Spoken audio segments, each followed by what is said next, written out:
In this video, we're going to be breaking down the brand new Valorant meta. A lot of characters have been experimented with more by top teams, buffed up or down, and their changes are finally settling in, or just has been underappreciated throughout most of the previous patches. That's why in this video, we're going to go over the new tier list, breaking down the best and worst characters so that you know what is dominant right now, starting off with the D tier. Now, these are characters that unfortunately, either due to the map picks right now, or just to the fact that they are not powerful enough objectively, they are lagging behind some of the other characters that are on this list. And first off, we definitely have to talk about Deadlock, where Deadlock did receive quite a bit of nerfs a while back, but they weren't enough to fundamentally fix her core problems, and she's still the weakest Sentinel in the game by quite a margin. Add to that the fact that Icebox is in the map pool, and that is Deadlock's undoubtedly best map, and she's still not seeing substantial play. There are some fundamental problems that need to be adjusted for the character to see substantial meta play, but in ranked, if you really learn this character inside and out, I think you could still succeed with her as you can with most characters,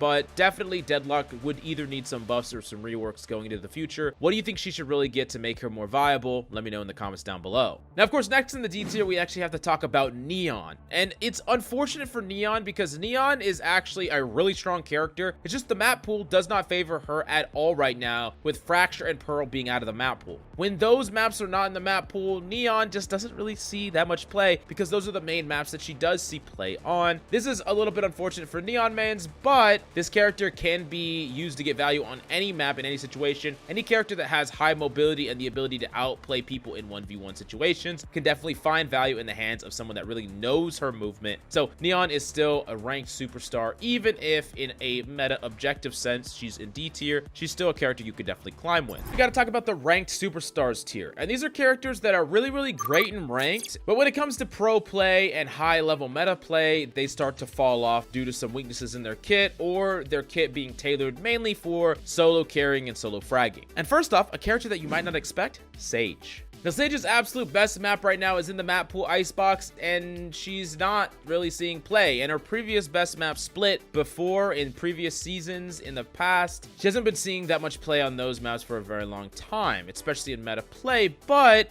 even though Sage sees very little pick rate in pro play and high level play, in ranked and throughout most ranks, Sage has some of the highest win rates in the game. So it's kind of strange where Sage is winning a lot of games, but she's not necessarily winning games as the skill ceiling rises and there's better tactics that you can incorporate. So Sage is a really great character to play in most ranks, but is not necessarily going to be the best if we talk about objective meta. But if you're just trying to get from silver to gold, or you're trying to climb your way up to ascendant, Sage is not only perfectly fine, she's exceptional. Now, next up, we have some solo carry characters in the ranked superstar tier. ISO, a character that just allows you to pretty much frag out on a lobby. Definitely going to be very reliant on your mechanical skill to pull it off, but if you do have the mechanics to make this character work, you can definitely have a large amount of impact. And in a similar way, Reyna is also in this list. Not a character that will see any pro play or meta play, but definitely a character that can take over any lobby they're in. That being said, I definitely think that Reyna's pick rates and win rates are a little bit inflated purely due to Smurfs, which is an unfortunate reality. But definitely Reyna is a character that you could frag out with and put an entire game on your back if you're winning your 1v1s. But I will say that if you're playing Reyna, you really should be top fragging. This character is a character that gets most of her value from winning these duels and from having a high kill count. So if you're top fragging games and losing, I don't really think you should be like, my team sucks. You should be like, I did what I was supposed to do.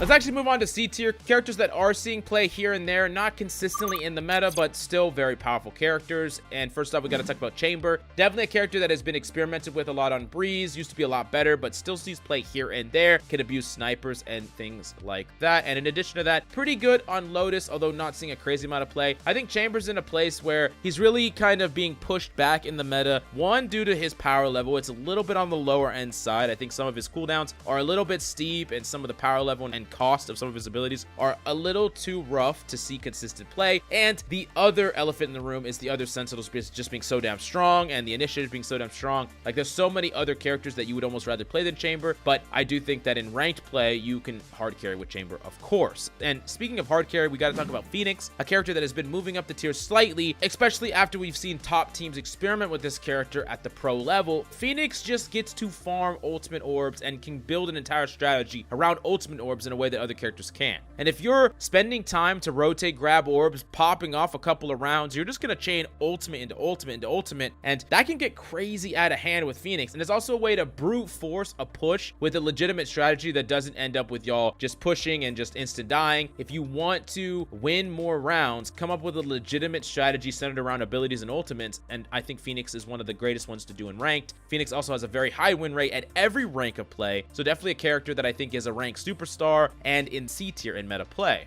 Now, we do got to move on to Yoru, and Yoru is also another character that is being experimented a bit in pro play, but we all know is like a potential ranked superstar god. I mean, it has one of the highest win rates at the highest ranks of play. Yoru actually has a really low win rate at most ranks of play, and it's kind of like directly proportional to the rank you're in. If you're playing in the lower tiers as Yoru, you're probably going to have a pretty low win rate, but in Radiant, you're going to have a crazy high win rate, and it just shows that this is a character that if you master, you could take over ranked completely. So it's a character that is worth the investment in, worth the ability to completely outplay your opponents. And once you learn and get better with this character, and you have mechanics and reactions and aim to take advantage of the core moments that you need to when you're teleporting in and going for these plays, you could just absolutely hard carry like no other character. But last up in the C tier, we do gotta talk about Harbor, mainly used for double controller setups on maps like Breeze. Definitely has more potential to see more play, and I think he's underpicked in ranked play because there's a lot of situations where you can play Harbor and play him even as a solo controller. It's not the worst thing in the world. You can still get value. You can still win games with him,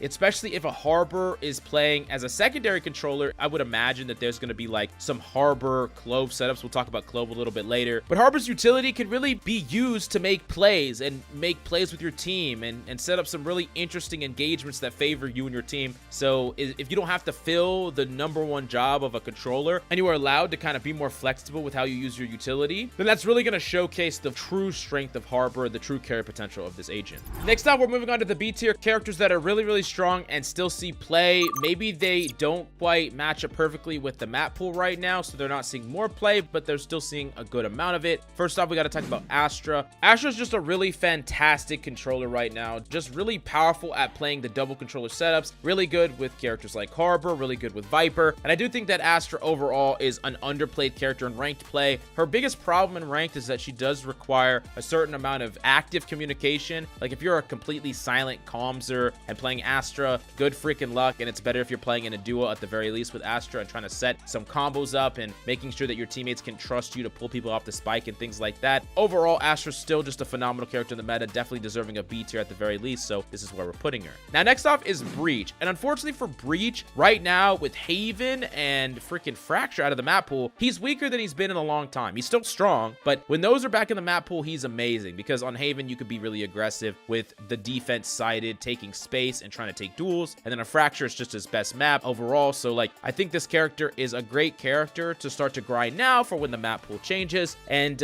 really is still strong even when the map pool doesn't perfectly favor him. It's pretty good on Split and many other maps, so overall I'm gonna put Breach in the B tier. Now next up, we do got to talk about Fade, and I do think that Fade is kind of being held back most by the fact that there's just other characters that could do what Fade does a bit better. Skye and Sova is just a little bit too strong to justify playing Fade consistently, and with maps like Pearl out of the map pool, overall Fade is just running a little bit on the weaker side right now. But I wouldn't sleep on this character completely because I do think that, especially if you're not someone that knows Sova lineups and you're not very committed to learning them, then I do think that Fade actually becomes better. And in most low elos of play, I would say that Fade can be better in a lot of people's hands. An easier to use ultimate, you can clear really close corners, and people just love to push in aggressively for no reason in most ranks, and it's not as necessary around lineups to get consistent value. So overall, I wouldn't sleep on Fade for ranked play, especially in the lower tiers. But next up, we do got to talk about Brimstone. Right now with Fracture out of the map pool, it's a little bit rough. Bind is still good for Brimstone, but one thing that I think is important to know is that this is a character that could be subject to change along with Astra and many others. When Clove just got introduced as a dome smoker, a lot of these other controllers have to be on wary, right? They're like, oh, the new kids on the block, they're gonna take my job, right? So you got to be a little bit concerned, but I do think that Brimstone overall will be fine, especially when Fracture specifically is back in the map pool.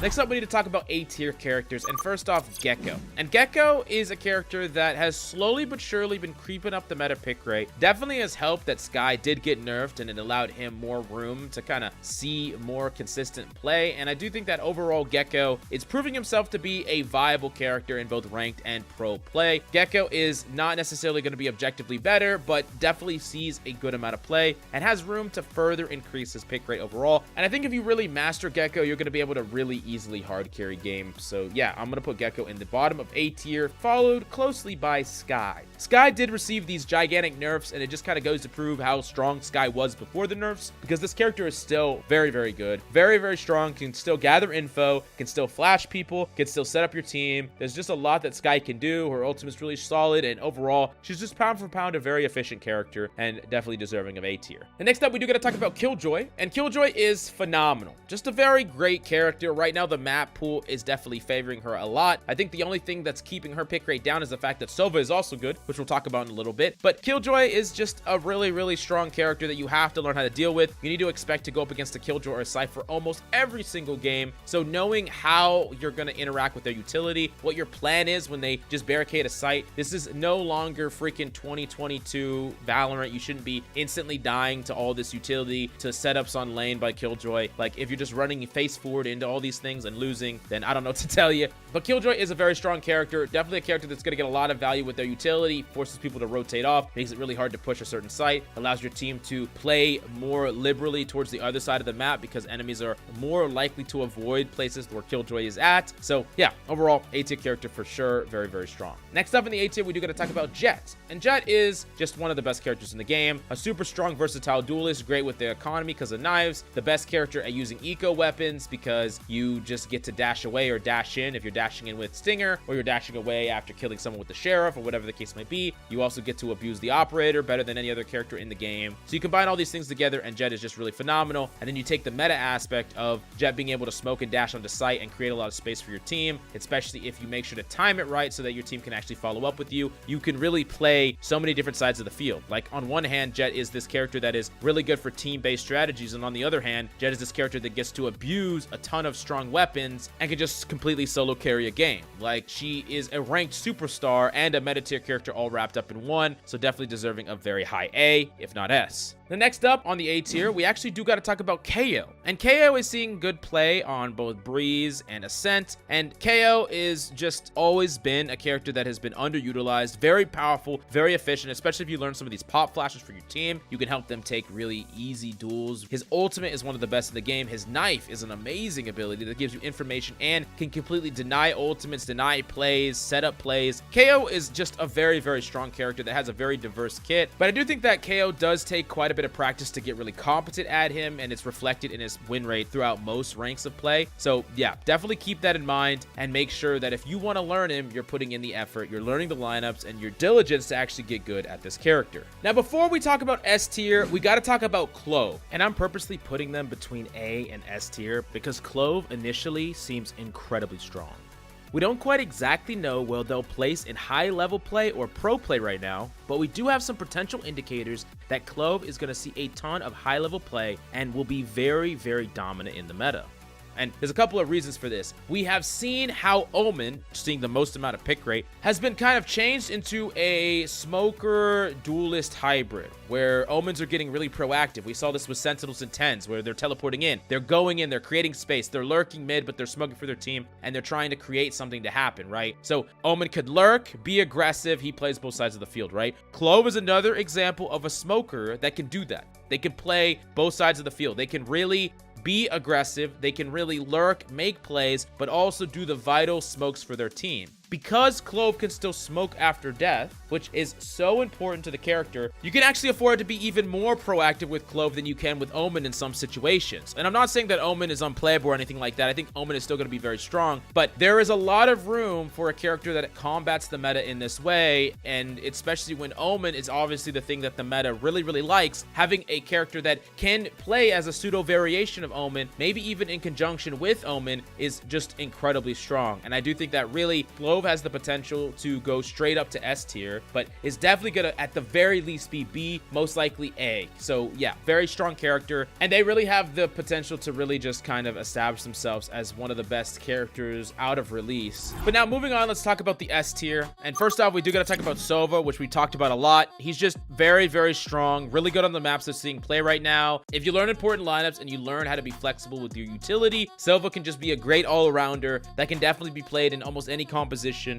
and can definitely just get you win after win. A fantastic character to play in this patch and probably any future patch. And next up, we do get to talk about Cypher. Cypher's just really, really good. He's becoming more easy to counter. People are prepared for him a little bit more than they used to be, but still, Cypher's phenomenal. There's a lot of creative ways to use him as well. Saving cages to use it to play around on site, retake space. There's a lot of things that you could do on this character to really give yourself the leg up against your opponents, and I do think that Cypher overall is just a character that is warping the meta around him. And moving on to some of the other maps like Fraction, when they come back, Cypher's really good on those maps too, so I don't think that Cypher's dominance will go away anytime soon. Next up, we do got to talk about Viper, where every time I talk about this character, I think I lose a little bit of my mind, because once again, this character is needed and absolute. Doesn't have any characters that can fulfill what she does on the maps that she plays in. Like Breeze, you need a Viper. There's pretty much no getting around it, right? It's super, super important. Harbor doesn't fulfill the same duties as Line Smoker, and until a smoker comes out that can do that, Viper will remain dominant and needed as an S tier pick. Next up is Raze. Raze is the best duelist in the game. Very close to Jett, and I think Jett and Raze are kind of neck and neck. But Raze is just very versatile in how she creates engagements. She can go in and create space very quickly. She gets really, really strong chip damage and the ability to just get kills with her utility. I think another part that's underrated about her is the fact that she can break apart a lot of utility, which is really needed right now. Like, being able to jet dash is cool, but you can't jet dash through trips or anything like that, and you still need something to break up the point, right? And Raze does a lot of those things, and I do think that Raze is probably one of the best solo carry characters in the game as well, so she would be a solo carry god as well. So yeah, overall, Raze is really, really phenomenal. And last up, I do got to talk about Omen. Omen is still the freaking king. Strong, versatile, takes over the entire meta right now, and is used on so many different maps. I do think, though, that Clove has the potential to steal a bit of his pick right. I don't think it's going to be enough to take him off of the S tier by any stretch of the imagination, but overall, right now, Omen is so unique and powerful in what he does, which is being an aggressive dome smoker, that another aggressive dome smoker being put into the game is definitely going to be something that competes with his overall viability. Anyways, if there's anything that you agree or disagree with, definitely let us know down below, and check out